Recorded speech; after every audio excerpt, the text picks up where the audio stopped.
Pessoal, é um prazer estarmos conversando na segunda edição do Café com Direito. Primeira edição, participação do Dr. Madruga. Segunda edição, participação do professor Saulo Marimon.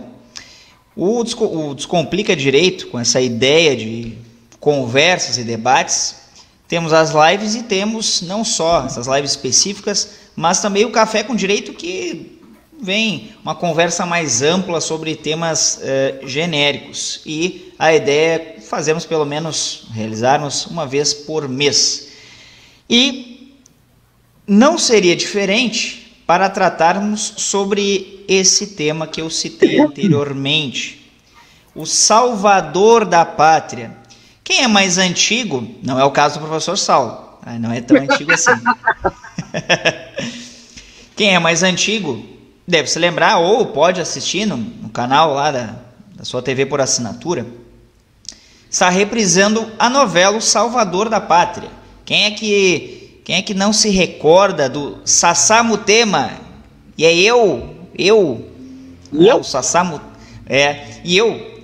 que é Sassá de Salvador e tema de ser teimoso, como ele explicou no outro capítulo. Sim, eu tenho assistido a novela. Mas por que eu tenho assistido essa novela, e assim como os outros que devem se recordar do que ela trata? Em termos gerais, chama atenção que essa novela ela é do ano de 1989, escrita pelo saudoso dramaturgo Lauro César Muniz, e resumidamente, O Salvador da Pátria tem como principal personagem o Sassá Mutema, que é um homem humilde, analfabeto e ingênuo, e se vê envolvido num esquema sórdido de pessoas poderosas da cidade, quando ele foi acusado de ter cometido um homicídio, ou melhor, um duplo homicídio, contra o radialista e pessoa bastante influente lá dessa cidade fictícia, Tangará, e contra a sua esposa, que aparentemente o traía com esse personagem. Mas o que chama atenção por trás disso tudo é que essa novela, que foi transmitida no ano de 1989, 89 era o primeiro ano das eleições diretas para a presidência do país após o período de ditadura militar. Sim, ditadura militar, 1964 a 1985. E o autor explicou na época que essa história contada por ele era uma espécie de parábola sobre liderança. Vejam bem esse termo, liderança. Ele dizia que queria falar de um Brasil forte num ano decisivo para a história do país, quando então iria surgir um presidente eleito pelo povo, diretamente. Como era um ano de esperança, ele então queria falar desse país que ele acreditava ser. Ele acreditava que o país poderia ressurgir das cinzas com essa luz no fim do túnel. Então, na época, ele comentou isso, depois veio a constar no livro da memória da telenovela brasileira. Eu vou deixar outros pontos que o professor Saulo vai poder comentar, mas a ideia é conversarmos com pano de fundo desse folhetim e o que essa história traz hoje para a nossa realidade brasileira. Será que é uma ficção o tal Salvador da Pátria? Será que 2018 foi uma reedição mal elaborada de O Salvador da Pátria? Que na verdade Salvador não tem nada? E Pátria muito menos? Ou esse problema ele vem desde da Constituição do Brasil, essa invenção que o Brasil é? Vamos falar sobre isso? Então tá. Professor Saulo Marimon, que é sociólogo e mestre em ciências criminais. Dr. José Roberto Prestes Madruga, advogado. Professor Saulo, Por favor, a palavra está com o senhor. Primeiramente, meu olá a todos que nos acompanham ao vivo ou em outros formatos. É uma honra estar aqui com dois distintos colegas da área jurídica e que sofreram na minha mão quando eu era professor lá em Osório, mas graças a seu denodo, a sua batalha, ambos estão conseguindo trilhar um excelente caminho e eu fico muito feliz. Qualquer professor fica muito feliz quando vê os seus alunos e agora colegas crescerem nas suas carreiras.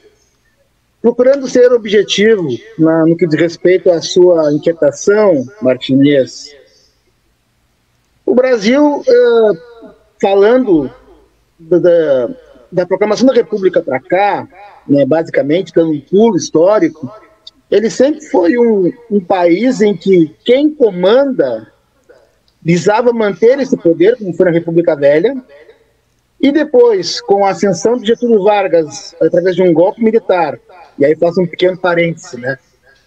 Desde 1889 até atualmente, pouquíssimas vezes a gente teve uma transmissão de cargo sem que tenha havido ou um golpe ou um impeachment.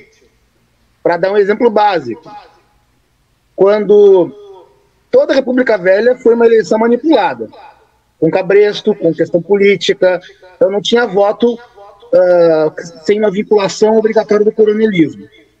Getúlio Vargas ascendeu ao poder em 30 com um golpe.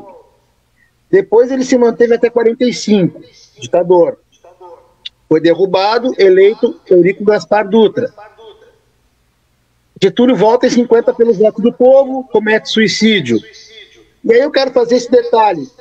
O Getúlio Vargas, por todas as críticas que se possam fazer a respeito da sua postura ditatorial, autoritária, que não há dúvida, ele foi o primeiro presidente da República a trazer uma ideia de cuidar de direitos sociais, com a ascensão de uma CLT, que até hoje é discutida, né? Mas que trouxe às pessoas de baixa renda uma possibilidade de proteção jurídica. A primeira ideia de aposentadoria no Brasil foi em 1921, recém, entendeu? Que é o Instituto dos Ferroviários, ali Eloy Chaves. Então, assim, aí morre Getúlio, aí tem uma estabilidade política, eleito Juscelino. Juscelino passa o mandato para Jânio, que renuncia. Aí Jango assume, ditadura 21 anos. Sarney assume sem voto direto. E aí chegamos no Collor, em 89, e a ideia do salvador da pátria. Hoje, e eu quero associar essa ideia, o Collor, na época, ele era um governador que foi eleito naquela onda do Plano Cruzado, que, para quem não sabe, 27 governadores, nós tínhamos 26 foram eleitos do PMDB, graças a uma, vamos dizer assim, maquiagem econômica que foi o Plano Cruzado, que logo em seguida a eleição dos governadores, o presidente de então teve que fazer um outro plano porque não se sustentava mais diante da precariedade, da fragilidade econômica daquele plano. Observa que aquela ideia de manter poder continua vigendo. As pessoas querem manter o poder de qualquer jeito, manter o status quo. Não é interessante fazer revoluções, né? Quando Collor se elegeu, ele veio com um discurso da honestidade, que ia fazer um governo para os pobres, uma ideia getulista, lembrando que o tio-avô, não, o avô dele, Lindolfo Collor, foi ministro do Trabalho de Getúlio Vargas em 34, então ele guarda essas ideias de que ele era um cara moderno, que ele é um cara que ia levar o Brasil para uma evolução social que não havia ainda, que foi uma promessa do Juscelino Kubitschek em 55, mas na verdade ele não concretizou, ele apenas trouxe uma ideia de criar uma ideia de rodovias do Brasil como mudança de paradigma. Era o 55, né? 55. Em 56 ele tomou posse, em 60 ele sai, 61, né? Que era 5 anos de mandato. Aí o Jânio assume e 8 meses depois de assumir ele renuncia em 25 de agosto de 61. E aí, quando o Collor cai com a perda do apoio político na Câmara em relação a uma pressão política, tendo em vista práticas ilícitas, eu me lembro de uma frase que vai ter muito efeito nessa conversa de hoje. O Ibsen Valls Pinheiro disse: O que o povo quer, esta casa acaba querendo, disse ele em 92, 91. Aí, FHC é eleito, na onda do Plano Real. Ele consegue uma reeleição fácil. O cara que fez o frango barato, comida para os pobres. Observem, o pai dos pobres, aquele que nos protege. O Poder Executivo Federal tem essa característica na história. Ele é o pai, ele é o protetor, ele é aquele que nos dá o direito. Se olhares cartazes políticos dos anos 60, 50, 40, passava essa ideia. Quando Luiz Inácio Lula da Silva foi eleito, mesma ideia. Ele é uma pessoa que veio do povo, que vai cuidar do povo. Né? Meu povo! Aí a Dilma ela é eleita com uma ideia de procedimento de governo da filosofia petista, só que a Dilma ela teve alguns percalços de decisões em que ela começou a se separar um pouco da ideia petista, mesmo que ela não fale claramente, mas com uma ideia ortodoxa na economia, com o ministro Joaquim Levy. E aí ela perdeu um apoio político dentro do partido. E aí houve um impeachment a partir de uma, como podemos dizer, uma decisão política que foge bastante da questão jurídica, né? Tanto que 2 dias depois que ela sofreu impeachment pela Câmara, né, depois do julgamento do Senado, a própria Câmara passa a validar aquilo que disseram que ela tinha feito de legal. Ou seja, é mais ou menos assim, hoje é crime, daqui a 2 dias não é mais, é atípico penal. E aí vamos chegar nesse governo do senhor Jair Bolsonaro, e eu quero fazer uma provocação, porque assim, quando a gente fala Salvador da Pátria, por que o eleitor, essa é a pergunta que eu queria propor aos senhores, por que o eleitor escolheu Jair Bolsonaro? Né? Hoje, se vocês pararem, eu fiz uma coisa lá atrás e hoje eu fiz de novo. Olhei o plano programático da campanha de 2018. Só para ver a primeira frase. Olha bem, ouçam bem. Propomos um governo decente. Quando ele fala em decente, ele quer associar ao governo dele que ele é um cara honesto e íntegro. Então ele não vai aceitar essa roubalheira que teria no governo PT. Isso tudo que está aí, né? Isso tudo que está aí. E ele fala isso como se o PT fosse um partido, que aí o PT talvez não tenha se comunicado bem, e aí essa questão de comunicação é muito importante para o debate. Como um partido se comunica com a sociedade? Através de quais meios? Por exemplo, rapidinho, eu não quero ficar no monopólio. Quando agora o STF anulou a questão do Moro, de parcialidade, quem é da área de processo penal olhava o que o Moro fazia no processo penal e ficava assustado. Pô, eu trabalhei em vara criminal, eu fui advogado criminalista, e ele fez várias questões que eram totalmente fora da lógica. Eu costumo, até esse dia eu falei uma coisa polêmica. Se caísse o caso Lula na vara que eu trabalhava em Porto Alegre, na 7ª, eu tenho certeza que qualquer um dos 2 juízes não cometeria nem os erros jurídicos que o Moro cometeu. Tanto a doutora Karine Cordeiro como o doutor José Paulo Baltazar, que são excelentes juízes. Hoje o doutor Baltazar já está no cartório em Mato Grosso do Sul. E o Moro cometeu aquilo, divulgou na mídia a história da conversa da Dilma, que é totalmente ilegal, e aquilo pegou. Ou seja, eu não defendo o controle de mídia, mas a mídia, ter esta força midiática, ajuda o partido que ou está no poder, ou quer tirar quem está no poder. Né? Então, o Bolsonaro foi eleito como salvador da pátria. O Bolsonaro vai fazer um país melhor. Não se sabe para quem. De que forma? Outra frase dele. Diferente de tudo aquilo que nos jogou em uma crise ética, moral e fiscal, um governo sem tomar lá da cá, sem acordos escuros. Essa é a segunda folha do plano de governo que tem na internet. Tudo que ele está fazendo hoje é isso aqui. Porque a preocupação do Bolsonaro hoje é ter grudar nos 30% que ele acha que tem e se manter no poder, mais 4 anos. Entendeu? Então, temos que perguntar que projeto de país que nós queremos, né? Aqui no Rio Grande do Sul, nós tínhamos muito a questão do, entre aspas, plebiscito contra o PT.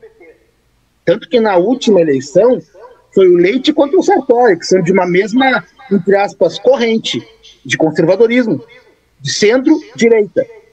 O PT foi alijado no segundo turno. Então nem teve, não deram nem chance para o PT ir para o segundo turno aqui, porque houve uma decisão do povo. E eu acho uma polêmica engraçada, assim, ó, os policiais aqui no Rio Grande do Sul têm se tornado contrários ao PT. Mas o PT foi o último governo em que houve aumento salarial substancial. Hoje o policial civil... Né? Real. O policial civil e militar ganha bem hoje no Rio Grande do Sul, e ganha bem por causa... Toda a segurança pública, né, professor Saulo? Toda a segurança pública. Todo mundo ganha um bom salário, entendeu? Ah, mas aí depois vão dizer que o governo quebrou o Estado. Mas assim, a segurança pública é um salário muito baixo, mas muito baixo, né? E aí tu perdia excelentes quadros para outras carreiras, porque e eu me lembro como professor da Cadepol, que teve uma turma que eu dei aula para 600 alunos e 200 não tomaram posse, porque passaram em outro concurso. Aí como vinha se fosse alguém uma na transição, né? É como se fosse só uma transição, um trampolim. Sim, vinha na academia alguém dizendo, mas é que antigamente, quando era nível médio, exigência, até 97, eles eram vocacionados para a polícia. Que bobagem é essa?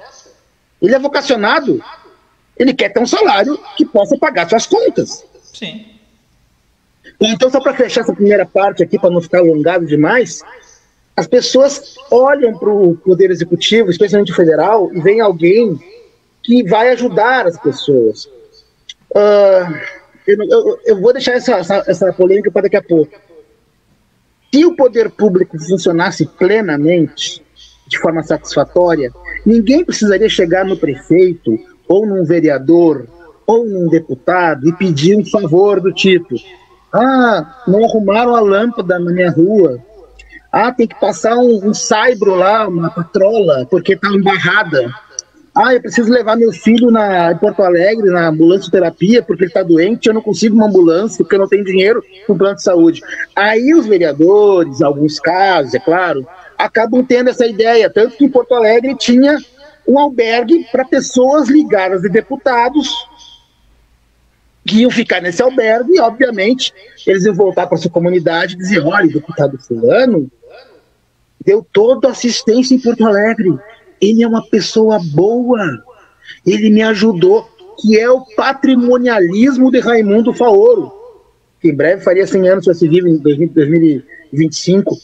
As pessoas vão se vincular a um político, e a gente pode ver como é que se lê esse político, a partir da identificação com a ideia de vida desse político, e que eles querem se espelhar e querem estar próximos a ele. E aí começa o bolsonarismo, que usou a ideia do antipetismo como regra geral. Se PT existe, eu sou contra ele. Madruga.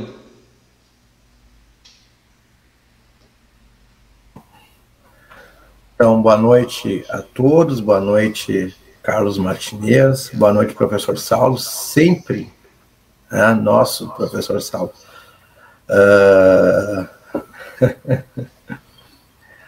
Das aulas importantes, dos debates muito interessantes. E o tema de hoje, Martinez, é bastante interessante, né? Salvador da pátria, ficção ou realidade no Brasil? Com certeza não faltarão salvadores da pátria nas eleições que sucederão, né, do ano que vem, tanto salvadores da pátria nas eleições municipais, quanto salvadores da pátria nas eleições estaduais e federais. Eu pegar o gancho do professor Saulo, ali ele estava falando sobre, deu uma linha ali de todos os presidentes, basicamente, do Brasil, da República Velha até a República Nova, que iniciou com Getúlio Vargas, ele passou ali pelo Juscelino Kubitschek, pelo João Goulart, só não falou de novo do Tancredo, que foi presidente, mas não assumiu porque veio a falecer, aí assumiu o Sarney, mas a gente já via a vontade do Tancredo Neves de assumir um cargo desde antes, porque ele passou por todos os governos, né? Dos governos ditos democráticos até os governos militares, né? Ele permaneceu nesses governos. E de lá para cá, nós não tivemos nenhum salvador da pátria. Nós tivemos, como o professor Saulo falou, presidentes que iniciaram um plano como Moedas Novas, tentando um plano econômico com Moedas Novas, que deu errado. A inflação ela subia diariamente, né? A um ponto que as pessoas não tinham condições de viver todos os dias. Chegavam numa loja, compravam uma TV, hoje era R$100, no outro, enfim, não era real a moeda na época, né? Mas custava um dia um valor, no outro dia o valor já subia, né? Ao ponto de ter no mercado pessoas que todos os dias mudavam o preço dos produtos nas gôndolas. Os fiscais do Sarney. Os fiscais do Sarney. Então, e o Sarney, ele seria esse salvador da pátria, afinal de contas, ele estava se saindo de um governo militar, né, para um governo de novo democrático, ainda que ele tenha sido eleito indiretamente, né? E depois nós tivemos ali o Collor, onde surgiu todo aquele problema, né, e tudo mais. E a economia... De um Fiat Premio. Era um Fiat Premio, não era? Elba, uma Fiat Elba. Fiat Elba. Não era o Premio, uma Fiat Elba. Aí depois tivemos ali o Collor, com todos esses problemas, que sofreu o processo de impeachment, renunciou em 28 de dezembro de 1992. Eu estava lá no meu segundo dia de vida, nasci 26 de dezembro, e no dia 20, eu com 2 dias de vida, o Collor estava renunciando. Ele renunciou porque tu nasceu, Madruga, na verdade. Eu acho que eu tô acreditando nisso, Martinez. Eu tô acreditando nisso. Mas é para falar em nascimento, eu nasci no dia que Hitler se matou, em tese. Viu só? Depois, né? Será que o Bolsonaro não é irmão gêmeo do Hitler? Nascido em outros momentos, ele não tem uma... Não, acho que não, porque, contudo, o Hitler, ele era inteligente, com todos os problemas do Hitler, ele era uma pessoa inteligente. Esse vai virar um corte interessante, ó. Esse vai ser um corte lá no YouTube, tá? Hitler... embora com todos os problemas que foram graves, eu considero Hitler uma pessoa inteligente, até por vários fatores. Diferentemente de Bolsonaro, que a gente não tem como dizer que ele é uma pessoa inteligente, ele é um boçal. Essa é a verdade, né? Tu sabe que eu tenho dúvida se Hitler era tão inteligente assim, ou se ele conseguiu pegar um momento, e eu acho que é oportuno esse recorte, em que, assim, tem um detalhezinho importante. O Tratado de Versalhes, de 19, ele impõe à Alemanha muitos prejuízos econômicos, perda de território para os demais países, e os alemães estão com a autoestima destruída, com uma inflação terrível. O marco alemão não valia nada. Aí, em 1930, 31, o partido de Hitler começa a se organizar, e em 33 ele é eleito chanceler, com uma proposta, Salvador da Pátria, de trazer aquela Alemanha da República de anteriormente, do Império de 1870, que houve a unificação, e o povo se aglutina naquela imagem. E vira o quê? Uma coisa que é muito raro de falar, sem te interromper tanto assim, Madruga. O alemão que era contra Hitler era preso. Tu não podia dizer na Alemanha, não, Hitler era um doido, Hitler era perigoso. Entendeu? Porque ele conseguiu criar uma comunicação, mesmo sendo em outrora, muito eficaz. E isso aí tem mérito para ele. Só que a forma dele conduzir a Alemanha foi demoníaca, mas foi absurda, né? Quer ver uma coisa? O poder tomou ele, né? Ele tomou o poder e o poder tomou ele. Só para colocar, se ele fosse tão inteligente assim, ele não tinha atacado a Rússia. Porque o problema do Hitler, e é óbvio que eu não defendo ele, sim, não defendo nada disso, mas é que quando ele abriu duas frentes... Deixando bem claro que também eu digo que ele é inteligente, não estou defendendo o Hitler. É um animal, literalmente. Mas quando ele resolve atacar a Rússia, bem no começo do inverno, cara, ele acabou com o exército alemão. Se ele não ataca a Rússia e mantém o plano de não agressão, eu hoje acredito que ele poderia ter ganho a guerra. Inclusive, nesse recorte que o Madruga trouxe, tem uma série muito interessante, eu não vou lembrar agora o nome, mas ela é ali de 2015 e acho que ela teve 4 temporadas, mas que fala sobre uma ideia de vitória da Alemanha e do Japão na época da Segunda Guerra Mundial. Então, o mundo foi dividido em 2, tá? E os Estados Unidos também, ou seja, aquilo que foi feito com a Alemanha, eles fizeram nos Estados Unidos. Então tinha a parte ocidental e a parte oriental.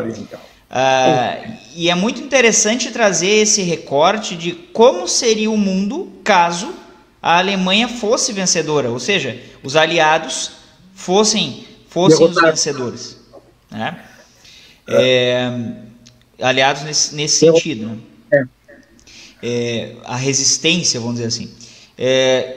Esse recorte que o Madruga trouxe e que o senhor fala sobre Salvador me chama muito a atenção, porque vira e mexe,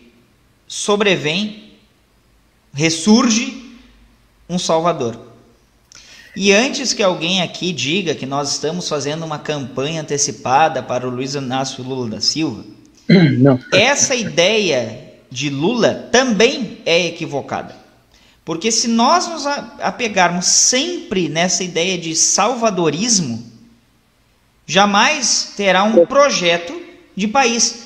E chama atenção também, isso o senhor conhece, eu sempre refiro isso porque é uma das lições que eu trago da faculdade para a vida profissional e para a vida. A professora Andréa Bisotto, que em outro momento vai nos assistir, já participou aqui, ela diz sobre a ideia do direito acontecer nos municípios, né? Direito administrativo, direito constitucional, enfim, a gente conseguir ver essa ideia englobada nos municípios. E, de fato, é nos municípios. Vejam que em 2016, em se tratando de eleições, nós tínhamos aquela onda de renovação. Tanto é que dos 5 mil e poucos municípios que existem no Brasil, poucos tiveram reeleição. Poucos. A porcentagem foi baixa. Por quê? Porque, de fato, havia essa ideia, essa proposta de renovação. Tanto é, exemplo disso, lá no Rio de Janeiro, com Crivella, por exemplo. Porto Alegre, com Nelson Marquesan Júnior, PSDB tomando a frente, né, em Porto Alegre, e lá no Rio de Janeiro, enfim, essa ideia de renovação. Só que em 2020, pelo fator pandemia, a gente não pode esquecer o fator pandemia, pelo fator Bolsonaro também, que foi um outro, foram 2 fatores que fizeram o seguinte: opa, se já estão comandando, que continuem comandando, que continuem governando.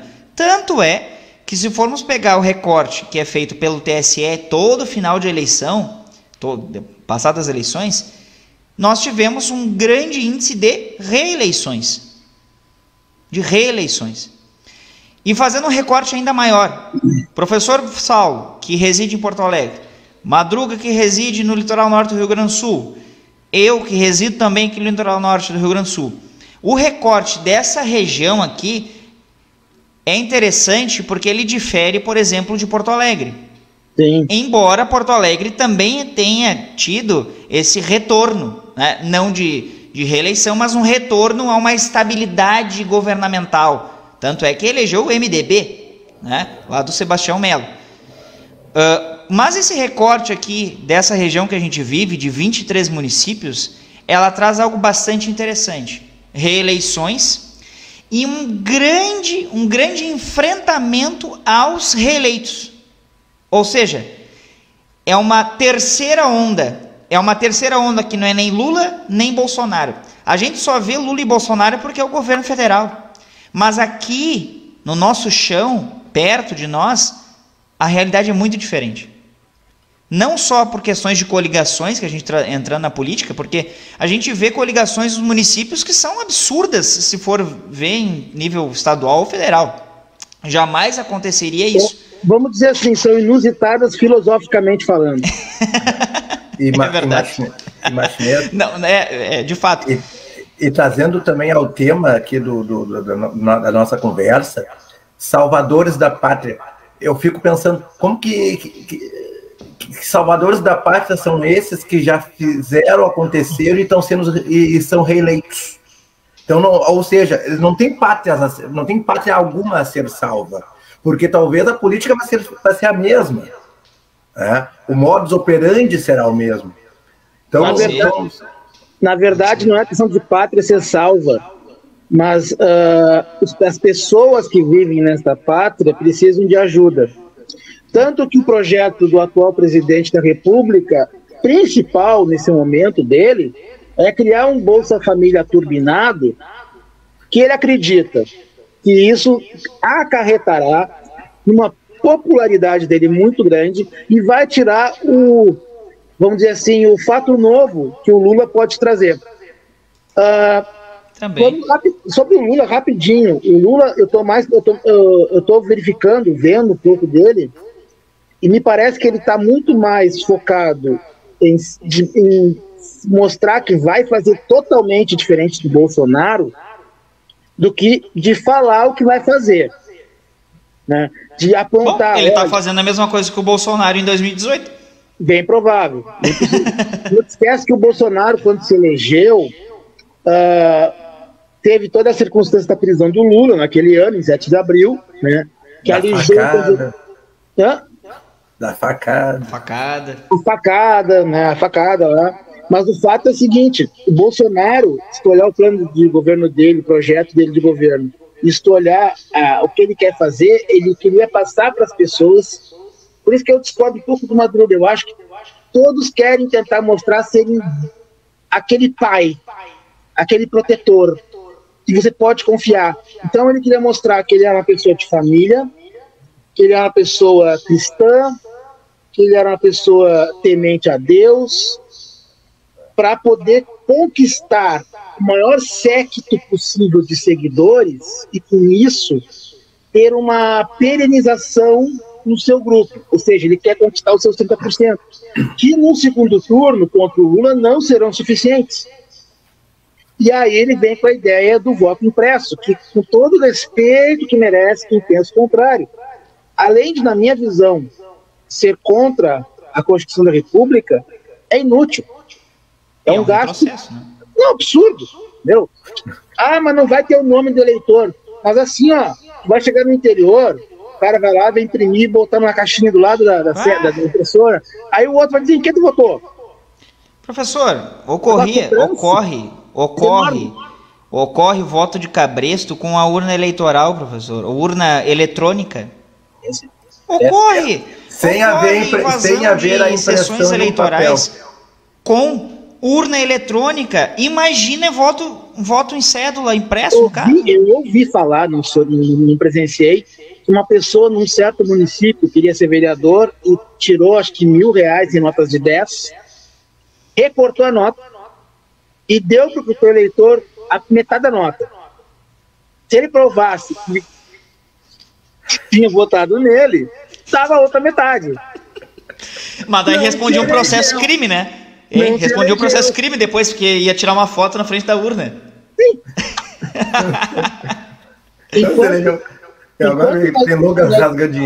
Enquanto nós não tivermos, desde a base, o ensino fundamental, e aí nós temos um debate muito complicado sobre a questão de escola sem partido, que na verdade tem partido, né? Sempre tem. Claro que tem, é óbvio, não tem essa coisa. Homeschooling, que hoje parece que o governador vai vetar no Rio Grande do Sul. Esse homeschool? É que assim, as pessoas precisam ter consciência política. A consciência política quer dizer estudar política, ler sobre filosofia política, mas não que isso vá assim, Por exemplo, por que o Bolsonaro seria de direita? Quais são os valores que ele traz da direita? Por que tem pessoas que são de direita, que são liberais na economia e são conservadores na parte de costume? O que quer dizer isso? Entendeu? Que parece uma incoerência. Por exemplo, os liberais da direita em Israel, que o Bolsonaro tanto elogia, defendem direitos humanos, defendem garantias constitucionais. Entendeu? Então, chega na direita brasileira, tu fica meio assustado, porque a direita brasileira é assim, nós contra eles, uma sociedade de pessoas do bem. Quem é que são os do bem? Né? Uma sociedade na qual o Estado não pode participar de nada, basta olhar, gente. Se não fosse o SUS, seria um massacre a Covid. Já pensaram nisso? Sim. Tem um questionamento que, vamos dizer assim, uma provocação que eu gostaria de fazer aos dois, que trata exatamente sobre isso, porque já viram que tudo gira em torno de uma opinião pública, né? Uma opinião pública que tu não consegue discernir realmente o que é a opinião de uma grande, porque não é de todos, mas de uma grande maioria, ou uma opinião que acaba sendo relevada em razão hoje, por exemplo, das redes sociais, como essa que a gente utiliza, Facebook, Instagram, o Twitter. Trazendo para vocês o recorte dessa semana, e vocês sabem qual é. Por que esse fascínio pela morte alheia? Por que esse fascínio por vingar o que ninguém estava falando? Tu não sabe nem do que se trata realmente. Por que o fascínio de dizer mais um CPF cancelado? Por quê? Por que existe na nossa sociedade essa ideia de salvadorismo, tanto na parte política quanto na parte cidadã, vamos dizer assim? Por que esse debate ele é tão acalorado? E, por exemplo, em 2018, quando houve, infelizmente, né, esse atentado, não sei se é atentado, não sei o que aconteceu contra o Bolsonaro, quando falavam lá sobre isso, falavam o seguinte: mas que absurdo, defendendo alguém que ia cometer algo. Não, estavam se falando lá sobre o fato em si. Mas tinha gente que não gostava já do Bolsonaro naquela época. E por que agora esses mesmos defenderam uma atitude, uma ação tão truculenta da polícia, tão despreparada? Porque, ao meu ver, aquilo é um despreparo. Por que esse fascínio? Madruga.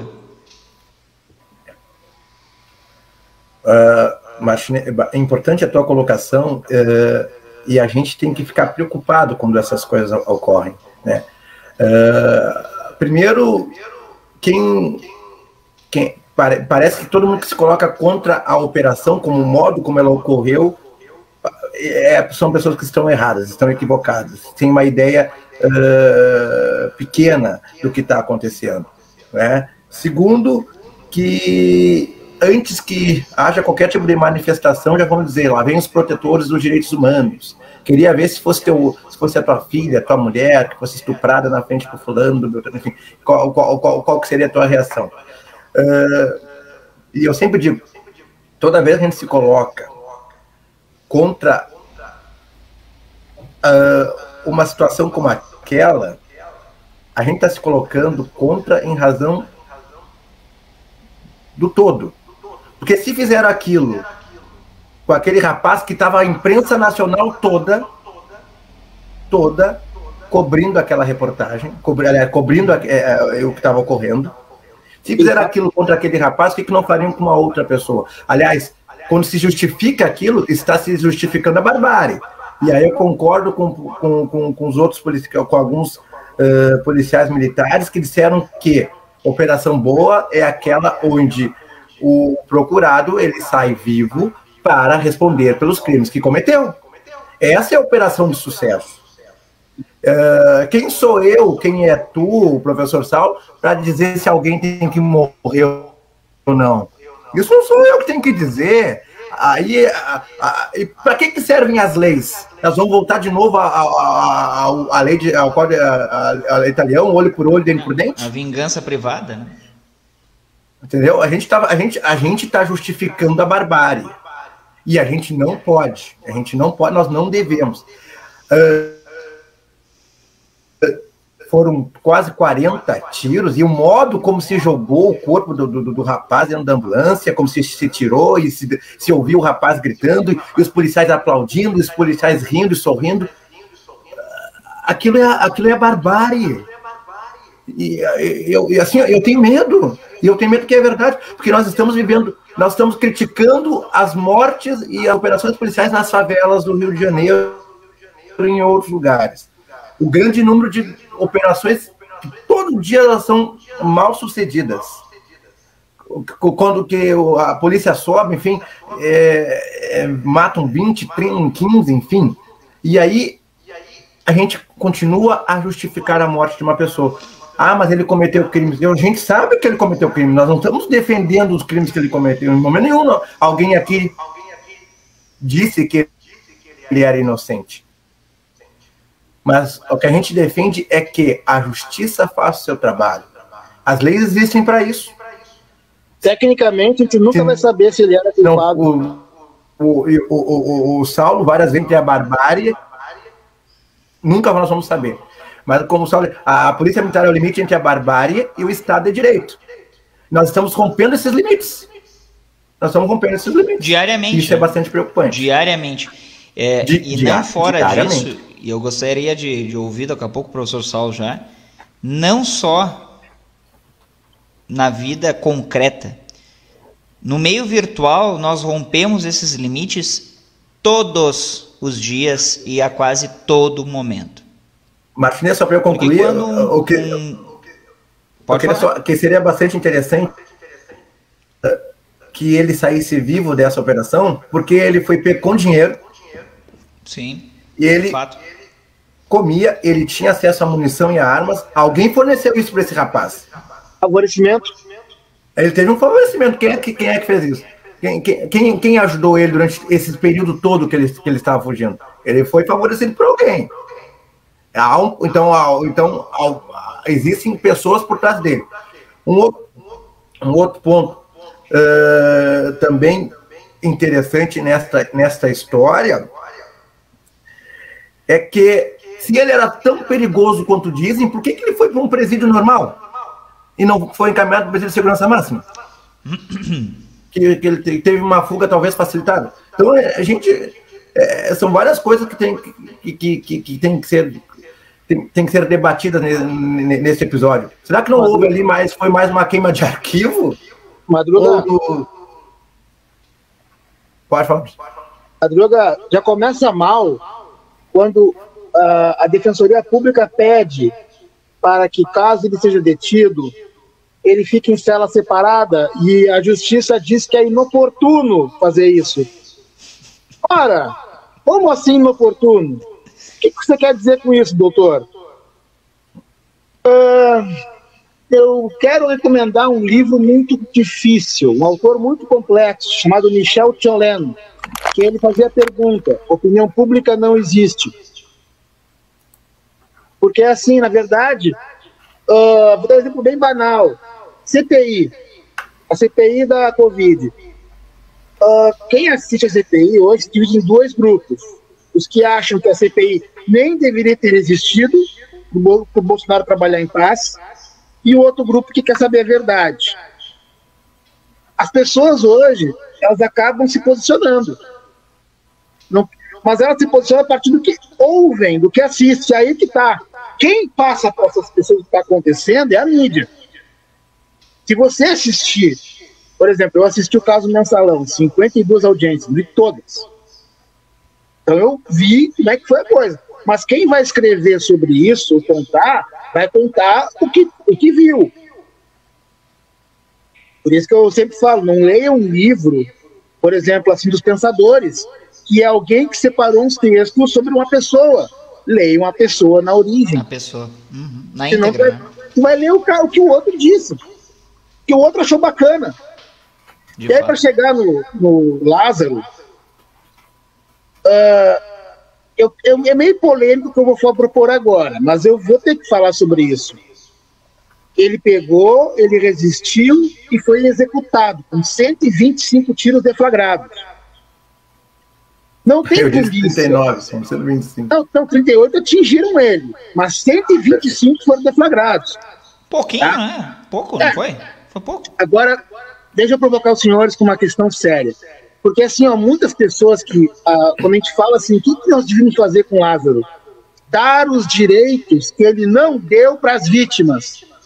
Direito à vida, direito à defesa, direito ao contraditório, direito a um processo penal justo.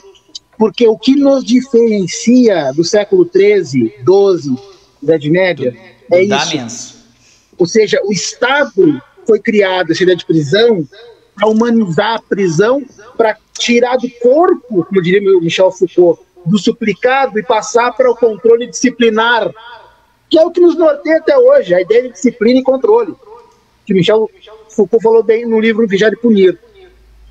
A hora que a gente vai agir como ele agiu, nós estamos agindo como ele agiu. E aí nós estamos fazendo o quê? Sendo iguais. E o Ricardo Balestrelli, sociólogo de Campinas, tem uma história que eu reputo fantástica. Antiga já, mas muita gente sabe. Ele estava acompanhando a polícia do Canadá montada numa abordagem. E o policial canadense foi atrás do infrator, o infrator caiu, se machucou, e o policial perguntou: o senhor está bem? O senhor precisa de atendimento médico? Aí o sociólogo perguntou: por que o senhor perguntou isso para ele? Ele, afinal, não é um bandido? Ele respondeu: ele é, eu não. Eu tenho que atendê-lo e levá-lo para um lugar médico, se for o caso, e depois levar para o caminho que sempre foi feito, cadeia, detenção, etc. Teve aqui, em Porto Alegre, 21 de dezembro de 2001, um caso muito rumoroso, muito importante, que talvez gerou mais comoção a morte, o que os infratores teriam causado, do que eu vou contar agora para vocês. Uma jovem, uma PM, uma da Carina, estava num ônibus aqui em Porto Alegre, e 2 adolescentes infratores estavam assaltando e identificaram ela como policial militar e executaram. A polícia militar, com mais de 200 policiais militares, foi na Vila de Vinéia. Teria sido tirado cada um desses 2 jovens de dentro de casa, espancado e executado. Mataram os 2. Adivinha como é que foi o júri? O promotor, alguém sabe quem pode ser? Eu tenho uma dúvida, assim, Começa uma leve suspeita. Eu... Gênio. Começa com eu e termina com... Pediu absolvição dos policiais. Não houve recurso do MP. Transitou em julgado em 2009. E era isso. E o Ministério Público? Não seria o fiscal da lei para garantir, não seria o garantidor de toda a Constituição é fiscal da acusação. Tu tá falando errado. Ministério Público é fiscal da acusação. A quem cabe garantir os direitos, os meus, os teus e os nossos? Não, para, Madruga, para. Não isso é lamentável. Não estamos defendendo nem o Lázaro e também nem as pessoas que cometem esse tipo de atrocidade. Que causaram essa morte da PM Carina, que é lamentável. Guarda bem isso. As vítimas de Lázaro e a família da Carina recebem, todas as vítimas, merecem de nós nosso respeito, solidariedade, apoio. Recentemente, numa programação de televisão, eu falei isso, quando foi o caso do agente penitenciário lá em Caxias do Sul. Sim. O que nós que defendemos o garantismo, que é o garantismo de Ferraioli, nada mais é do que respeito às regras do jogo. Perfeito. a gente não fala em abolicionismo penal, a gente não fala em minimalismo penal, a gente fala assim, ó, tem que ter uma regra que seja plenamente conhecida, previamente conhecida e aplicada para quem quer que seja. A todos. Exato. O Lázaro vai pegar 40 anos de cadeia. Que pegue 40 anos de cadeia, obedecidas as regras e os respeitos a direitos que ele, Lázaro, não deu. Porque se ele foi incivilizado, entre aspas, se ele foi uma pessoa que agiu contrária a valores aqui que a gente defende, nós temos que mostrar que a sociedade não é como ele foi. Claro. E eu não estou discutindo a história de vida dele, a psique dele, estou mostrando que o Estado, o poder público, tem que amparar, tem que acolher e respeitar. Ele é uma pessoa, vamos dizer assim, que pode ter repugnância, mas o Estado não pode ter repugnância. Porque o Eu Estado tive é uma neutro, oportunidade como o Estado policial. tem que ser neutro. Eu tive uma oportunidade como policial em que a nossa delegacia, que eu trabalhei, era a única que tinha isso filme. Então a gente podia fazer um reconhecimento pro pessoal. Aí pediram um apoio pra gente. O estuprador que atuou na cidade de Montenegro entre 1980 e 2003 foi levado para lá. Eu conversei com dezenas de vítimas, pessoas com cabelo branco de idade, senhoras, lá atrás, isso foi em 2003, 2004, por aí. Nós acolhemos as vítimas e não tratamos mal o infrator, porque não cabe a um policial julgar, é o judiciário que julga. Eu deveria só fazer o papel qual é? De fazer o auto de reconhecimento pessoal, fazer toda a descrição técnica com cada uma das vítimas, que algumas lembravam bem e outras bloquearam emocionalmente. Colocar pessoas nos termos do CPP ali 226. E perguntar se a senhora reconhece, anotar tudo que a pessoa disse e encaminhar ao Poder Judiciário como era para ser feito. Ponto. Essa é a tarefa de um policial civil. Fechou o inquérito, remete com o sentenciamento e vida que segue. Vem o Agora, próximo. Eu não quero polemizar mais uma vez, mas eu gosto. Nós três aqui assistimos uma palestra no sábado de manhã, lá em Osório, em que tem uma pessoa ligada à Polícia Civil que disse que enquanto redigia o relatório final do inquérito rumoroso do norte do estado, chorava. É tudo que eu não quero de um policial civil. É essa passionalidade, essa emotividade. Uma vez eu briguei lá na Academia de Polícia, em 2008, que eu vi os alunos que estavam vendo o filme Tropa de Elite chegando com camisas com faca na caveira e uns cânticos meio militaristas. Equipe tal, turma tal, fulano de tal. Eu olhei assim, o que vocês estão fazendo aqui? Não, que a gente é equipe Fúria, que nós somos policiais, que nós estamos... Tudo que eu não quero é isso. O policial, a primeira arma é a inteligência. A que vai ser usada como última rácio é a pistola, a arma de fogo. Com muito cuidado, com muita responsabilidade, sem levar essa coisa de polícia no coração. Já vi colega, já soube de colega, que foi seguir atrás de alguém, sem fazer perímetro, tomou um tiro nas costas e está no São Miguel e Almas. Porque, eu foquei no infrator. Técnica policial exige serenidade. Senão tu não consegue ser um bom policial. Mas isso, já mudei o foco da conversa, desculpa, não, gente. Mas tudo, na verdade, tem a ver com isso, e eu quero fazer um parênteses, na verdade, dois. Ou no mesmo, o senhor mencionou sobre a operação policial após a infeliz morte do agente penitenciário, ou melhor, policial penal, né? Lá em Caxias do Sul. Eu não conheço todos os detalhes, mas pelo que eu pude perceber e acompanhar, me parece que foi uma operação limpa, inteligente, utilizando dos meios que a polícia tem para chegar ao infrator da norma penal. Agora, se vão ser condenados ou não, isso é um segundo ponto. Mas o trabalho técnico que nós pudemos ter notícia foi feito. E eu quero, como advogado, como cidadão, que o trabalho técnico seja feito assim.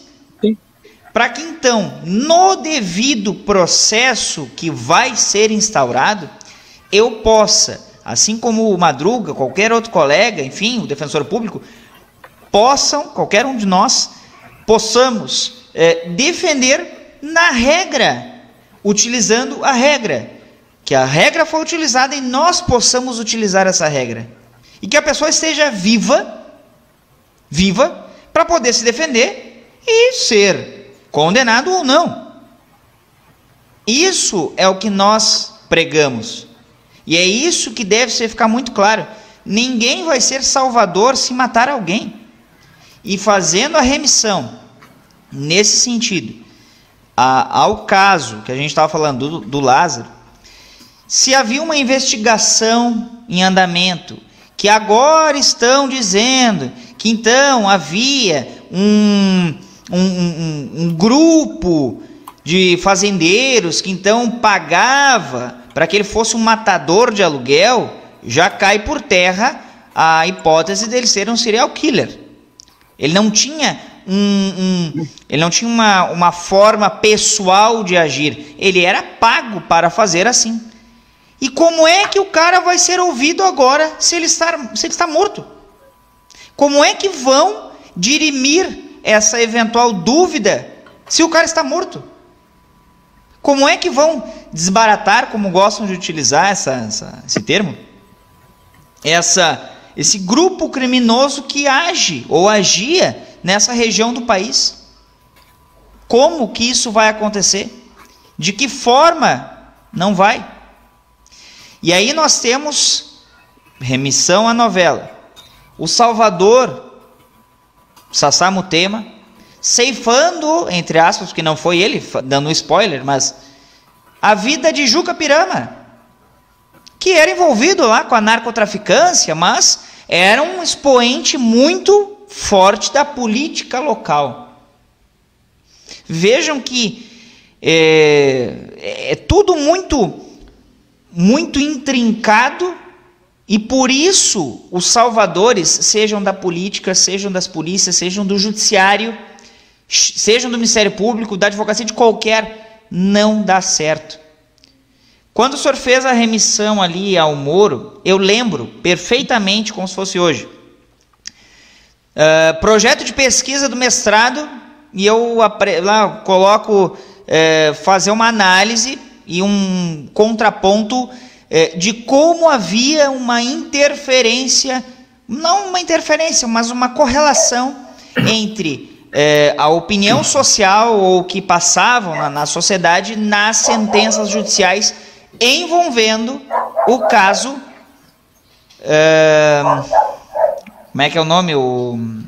Lava Jato? Da Lava Jato. O lavajatismo, me lembrei agora. O lavajatismo do processo penal brasileiro referente aos processos envolvendo toda essa investigação e, enfim, as ações penais.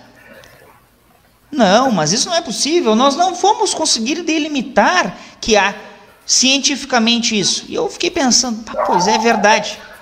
Cientificamente, trazendo aquele comentário, talvez não fosse possível. Mas um padrão decisório, e o senhor deve se lembrar disso, um padrão decisório é possível identificar, sim, nesses casos envolvendo a Lava Jato. Mas e o que veio acontecer 2 anos depois, que eu tive que refazer, inclusive, enfim, trancar toda a pesquisa, mas o que aconteceu? O padrão decisório foi identificado. O padrão decisório nas sentenças envolvendo o ex-juiz Sérgio Moro foi identificado. Mais um salvador da pátria que justificou os fins pelos meios utilizados. E o que aconteceu?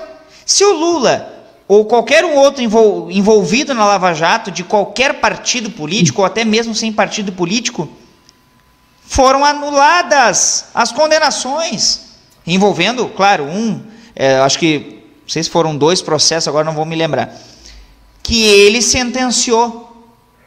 Porque ele poderia continuar condenado se não houvesse a parcialidade que foi reconhecida. Martinez, tu me permite eu a parte? Essa questão da Lava Jato e da questão da própria parcialidade do ex-juiz e ex-ministro Sérgio Moro. É o ex, né? A lei do ex. Agora é só ex, né? E ex-salvador da pátria, e possível candidato a salvador da pátria de novo, também, que ele pode ser candidato a presidente da República, talvez. Então, essa questão da Lava Jato, acho que tudo isso poderia ter acabado lá no início desse processo, quando houveram os recursos do TRF4. O TRF4, como tribunal revisor, ele deveria, naquele momento, já ter dito, não, isso aqui está errado. Muitos de nós já havíamos há muito tempo dizendo, não é assim, não é assim, não é assim. Aí o que o TRF4 disse? Que o processo Lava Jato é um processo diferente. Que o processo Lava Jato ele tem que ter situações diferentes. Aí uma vez eu me lembro que eu estava em aula com um professor. Qual deles? Muito direitista. Tá, tudo bem, não vamos falar. Tá, não vou citar o nome do professor. Não, e ele me não era o Saulo. Não era o Saulinho, né? E ele me justificou isso. E depois eu estava numa mesa de um bar com outro professor nosso. Na mesa de um bar? Na mesa de um bar. Um outro professor nosso que também justificou as questões da Lava Jato. E eu tava com um vadimeco na mão. E eu peguei meu vadimeco e joguei no lixo. E disse o seguinte: se o que tava ali não valia de nada, o que eu tava fazendo dentro da faculdade também não valia. Porque se é para inventar lei, inventar processo, e dizer que não existe código de processo, dizer que não existe do ProRéu, dizer que não existe jeito de... Então, vamos embora. Nada disso existe. Para eu concluir aqui a minha fala, uma coisa bastante interessante foi a fala do Fux, quando foram julgar também a questão da suspensão, quando o plenário foi julgar a questão da suspensão, que ele disse que não necessitava que aqueles atos fossem anulados. Não precisava. Por causa que foi dado ao presidente todos os direitos que ele tinha, direito à defesa. Mas quando tu está diante de um juiz parcial, não teve respeito a nada. Tu pode escrever o que tu quiser na petição, tu pode falar o que tu quiser. Uhum. A sentença já estava posta, não estava escrita, mas já estava, que nem diziam, tá tudo aqui, ó. Já estava tudo aqui. Isso é um absurdo. Que nem a expressão latina, né? A expressão latina... E fora a questão econômica que esse processo trouxe. Foi um gasto totalmente desnecessário, agora com condenações anuladas. Custou muito aos povos. Exatamente. Isso que tu colocou é algo que eu acredito que tem uma pesquisa, eu só não vou me lembrar agora, eu passei os olhos, que era envolvendo os gastos do judiciário com os processos relacionados à Operação Lava Jato. O judiciário tentando ser salvador da pátria. Pessoal, eles usam togas e estavam achando que estavam usando capas. Eles queriam virar Batmans. Eu vou cometer uma inconfidência aqui, eu acho. Opa, parei, deixa eu apagar a luz. Mas antes disso, só um pouquinho, antes dessa inconfidência, tá? Porque, olha só, a gente está um bom tempo conversando e tem um pessoal que comentou aí para nós. Olha só, vamos trazer aí. Porque assim, aqui no Café com Direito o café, tá? Depois a gente vai lançar uma campanha para o pessoal mandar a sua foto. E um dia eu vou ter uma caneca com Descomplica Direito, Café com Direito. Matheus Pereira, dali, boa noite, meus queridos. Grande abraço ao professor Saulo, muito bom ouvir ele. Forte abraço, meu querido Matheus Pereira, grande advogado, representante... Doutor Matheus Pereira, vamos na corregedoria ver aquela história. É verdade. Ele sabe do que se trata, O Matheus, inclusive o Matheus é presidente da Comissão de Igualdade Racial, me corrija se eu estiver errado, Madruga, de Taquara, da subseção de Taquara, não é isso? Exatamente, presidente da Comissão de Igualdade Racial de Taquara. O Matheus vem fazendo um ótimo trabalho lá. Ele além de ser uma grande pessoa, é um excelente profissional. Um grande serviço. Thales Rocco, mestre Saulo. Ah, meu querido. Cortou o cabelo, pessoal minha? Aham, cortou o cabelo, parou a melena. Foi no Banhosa. Mary Pereira. Boa noite, meus queridos. Saudades de cada um. Mega beijos e abraço forte do Alex. Beijo, Mari. Beijo. Obrigado. A Mary está sempre nos acompanhando e lá inscrita também no canal Descomplica Direito. Mas faça a sua inconfidência, que não é mineira, é gaúcha. Bueno, não espero que isso não vai me incorrer em violação de sigilo funcional. Não, ninguém está assistindo e ninguém vai assistir depois. Mas acontece o seguinte, na época lá que eu já só acompanhava o caso Lula, e eu insisto com as pessoas que estão assistindo, a minha crítica é essencialmente técnica, a ausência de observância por um juiz de regras técnicas. À época, ainda o então juiz Sérgio Moro era muito bem visto entre os pares no judiciário, né?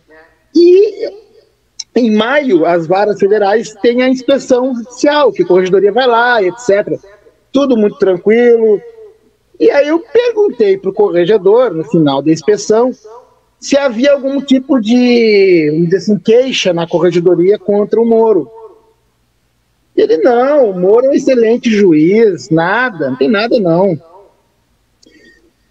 Suspeição de juiz, se tu olhares no site do PJ, acho que 99% o juiz diz assim, eu sou imparcial, não me digo por suspeito e o feito deve seguir comigo.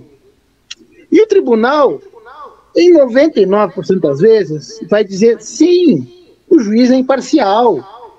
Eu já vi processos em que o juiz estava cobrando dinheiro, um juiz estadual estava cobrando dinheiro de uma pessoa, ou que brigou num jogo de futebol, então diversas coisas. Já vi um processo que aconteceu no interior, em que uma juíza estava brigando pelo amor de um capitão da brigada com a promotora, e aí deu uma celeuma na cidade. Isso tem processo penal envolvido, tem coisas envolvidas. O judiciário fez igual Pôncio Pilatos, lavou as mãos no caso Lava Jato. Correição parcial no TJ. Tá? Eu não estou contando fofoca, estou contando fato jurídico. E o que acontece é que a suspeição, via de regra, não é acolhida, não existe. O caso do senhor Moro, podem as pessoas não gostarem da decisão, mas vamos fazer uma provocação, tira o Lula e coloca lá uma pessoa comum do povo. Será que o Moro agiria assim? Pergunto, se fosse um de nós três aqui, como é que seria o Moro no processo penal? Talvez ele respeitasse mais as regras do jogo do que ele fez com o Lula. Por quê? Isso revela a suspeição dele. Isso revela que ele tinha uma intencionalidade. Aquela história que ele soltou a conversa da Dilma com o Lula. Prestem atenção. O Lula, segundo a Dilma, ia ser nomeado ministro da Casa Civil. Isso ia mudar a competência para julgamento, porque ele ia ter foro privilegiado. Está na regra do jogo. Aí, às 11 da manhã, terminava o prazo de interceptação telefônica. A conversa foi 11h40, se eu não me engano. Não tenho agora a precisão dos horários. À 1h30, o Moro divulga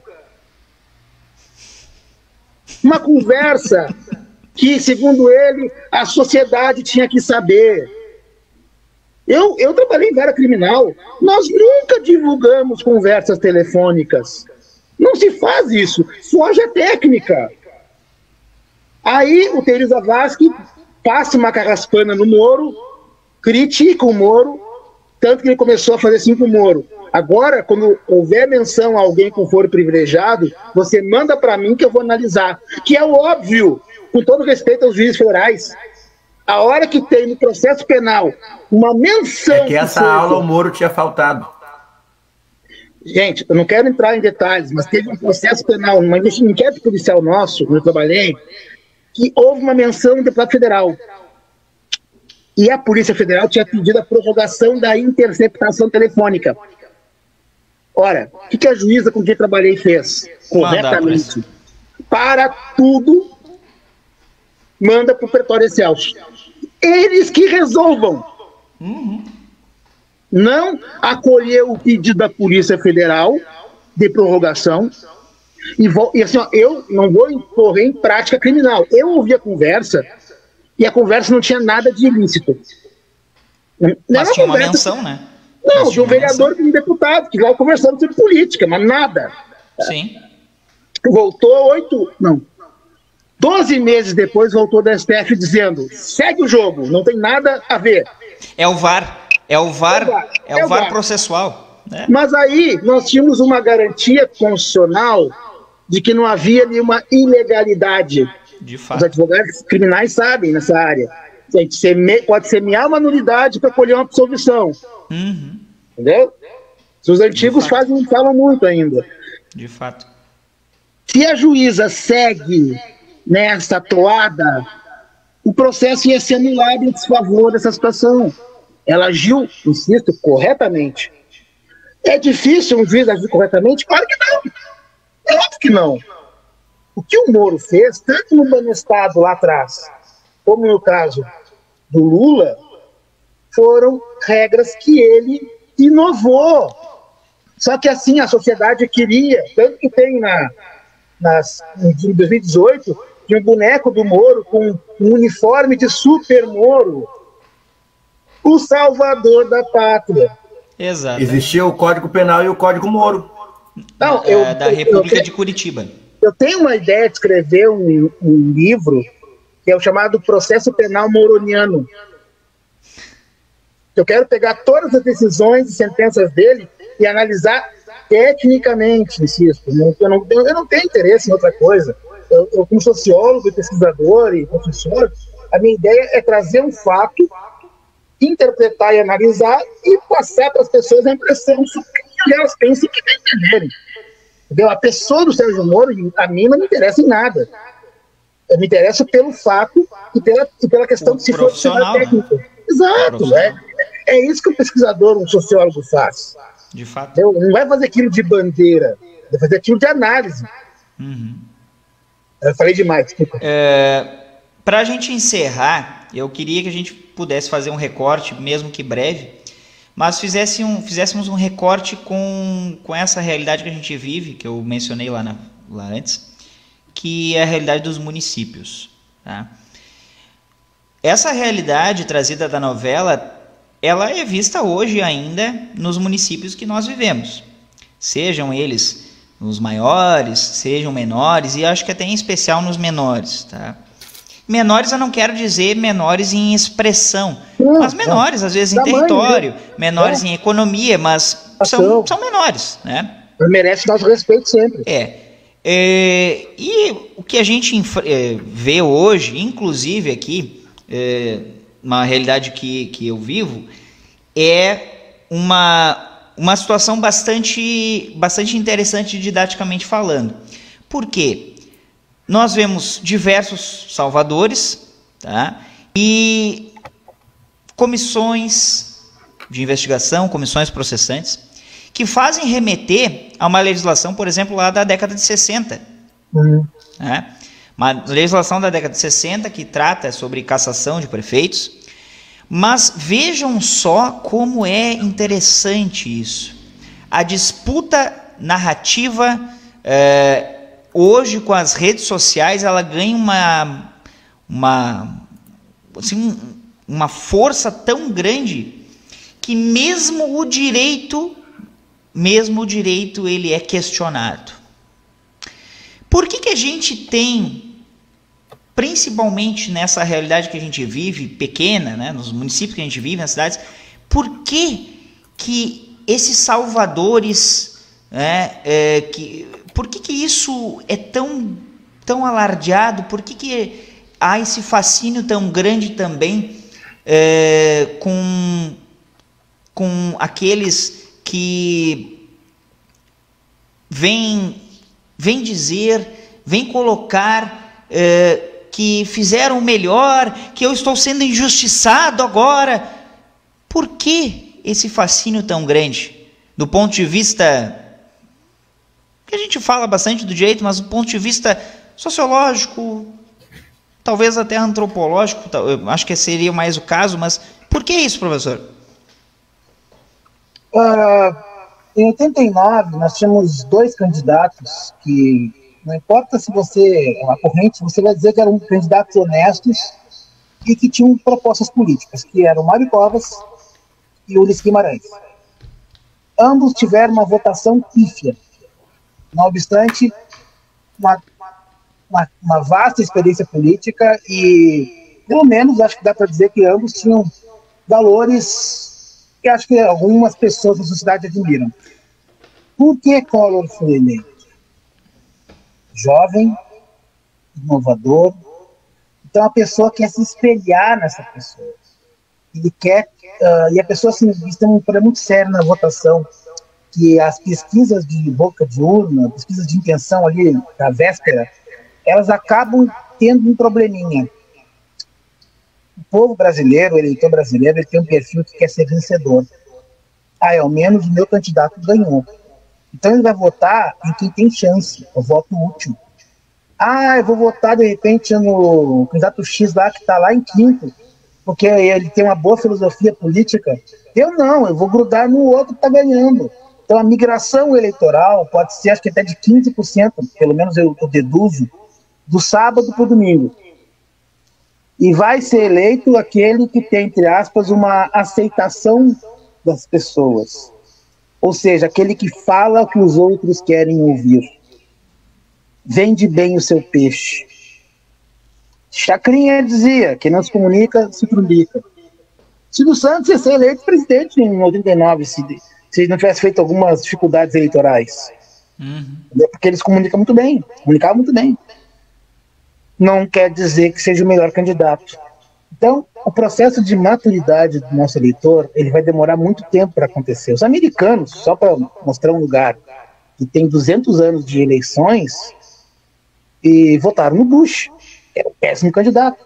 Votaram no Trump, que é louco de atar, que é uma pessoa perdida. Ou seja, hoje eu vejo que a questão de rede social e a questão da influência da mídia, e eu não sou contra a rede social, eu não sou contra a mídia, elas acabam tendo um papel preponderante nessa confecção desse projeto de candidato. Eu acho que é por aí. Madruga.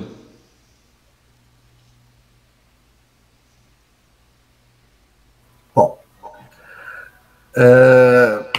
Martinez, professor Saulo, já agradecendo o convite, tá? Mais uma vez, Martinez. Um prazer, professor Saulo, também, assim, muito bom estar com vocês nessa conversa, nesse debate, fiquei muito feliz. Com certeza vai ser meu TBT da semana que vem. Tá? Faço minhas palavras do professor Saulo, acho que falta ainda no povo brasileiro muita maturidade política. Talvez resultado até de todo esse processo que até aqui, como nós falávamos antes, né? Dessa manipulação da história. O Brasil foi descoberto, não foi invadido, né? Falta isso, né? Falta muita maturidade. E a gente tem ainda muito que crescer e avançar na questão da maturidade política e de entendimentos políticos. Questão, como o professor Saulo falou, a importância de discutir a filosofia dentro das escolas, sociologia, discutir política, e não partido, não política partidária, ser de direita ou de esquerda, mas discutir política como um todo. Esse é o importante. E mostrar qual é o ideário da política, para que a política serve, para que a política nasceu. Né?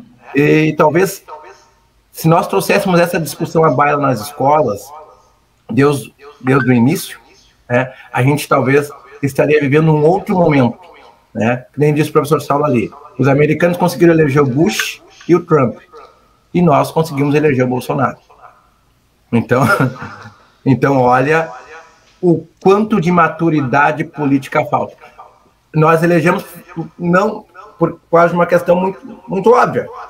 Vamos sair desse petismo que se chama, desse petismo, lulopetismo, como diz o Ciro, e nós vamos parar numa coisa pior que o lulopetismo, que foi o bolsonarismo, uma coisa boçal, uma coisa mais agressiva, uma coisa preconceituosa. Né? E esse atual momento que a gente vive aqui, parece que alimenta o ódio das pessoas. As pessoas parecem que passaram a expor mais seus olhos, não tem mais medo. Elas estão, enfim, parece que criaram coragem para se expor mais.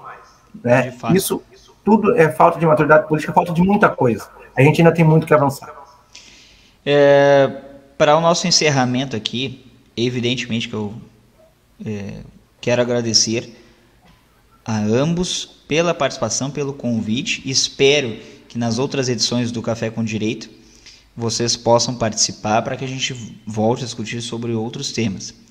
E com relação ao que a gente propôs aqui, acredito que a gente trouxe pelo menos uns 3 ou 4 tipos de salvadores. E vemos que todos eles não servem ao propósito que se estabelece.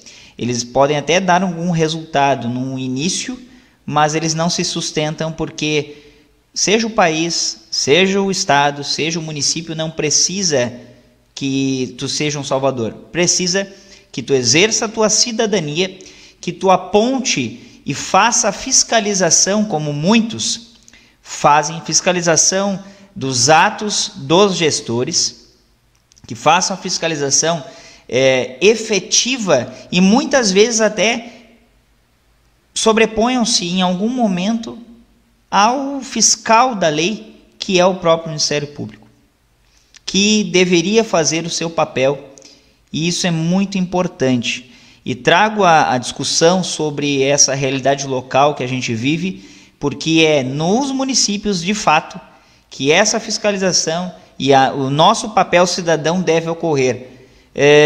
Não procurem esse salvadorismo, procurem fazer o seu papel, assim como a gente busca aqui conversar, tentar trazer alguma ideia e de alguma forma acender essa chama de questionamento, como o professor Saulo colocou, indagações, como o Madruga muito bem pontuou também. Se questionem, não aceitem tudo. Se questionem se aquilo é o que é.